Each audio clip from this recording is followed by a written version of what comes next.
दोस्ताना मूवी को हिट बनाने के लिए प्रोड्यूसर करण जौहर ने सारे के सारे एक्टर्स से जबरदस्ती की थी ताकि वो एक्टर्स उनकी बातों को सुने और वैसे ही परफॉर्म करे जैसा वो चाहते थे।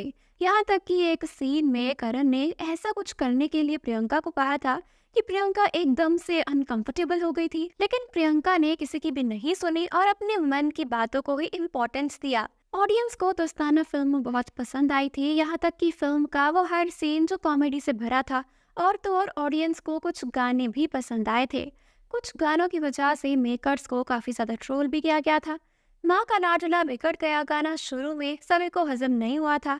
कई लोगों ने तो ये तक कह दिया था कि माँ का लाडला गाना बॉलीवुड के आज तक के सबसे बकवास गानों में से एक है। इस गाने को लेकर ऑडियंस ने दोस्ताना के प्रोड्यूसर करण जौहर को बहुत बुरा भला कहा था।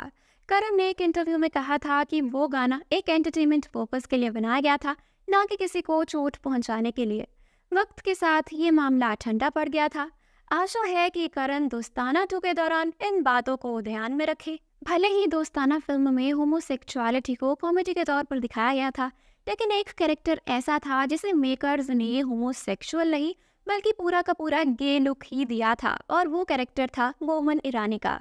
बोमन ईरानी का रोल ऑडियंस को इतना पसंद आया था कि खासकर LGBTQ लोगों को, कि उन्होंने तो बोमन की तारीफ की थी और कहा था कि कहीं ना कहीं बोमन ने उन लोगों की इज्जत रख ली और वही दिखाया जो उन लोगों की रियलिटी होती है। इसके बदले बोमन ने बस एक ही चीज कही थी LGBTQ के लोगों से कि अगर उन्हें उनका वो प्यार और सपोर्ट नहीं मिला होता तो वो इतना अच्छा परफॉर्म नहीं कर पाते। दोस्ताना मूवी के प्रोड्यूसर चाहते थे कि वो अपनी मूवी के थ्रू लोगों तक ये मैसेज पहुंचाए कि होमोसेक्सुअल लोगों को कैसे फील होता है, उनकी लाइफ कैसी होती है, और इस चीज को करण ने बोमन ईरानी के थ्रू लोगों को दिखाया था। लगभग सभी लोगों ने दोस्ताना फिल्म देखी होगी तो सभी को याद होगा कि बोमन को जॉन अब्राहम पसंद आ गए थे, लेकिन जॉन बोमन के प्रपोजल को रिजेक्ट कर देते हैं, जिस वजह से बोमन टूट जाते हैं और फिर से खुद को संभालते हैं, ये जानते हुए कि उनकी हकीकत क्या है और उनके साथ क्या होता है।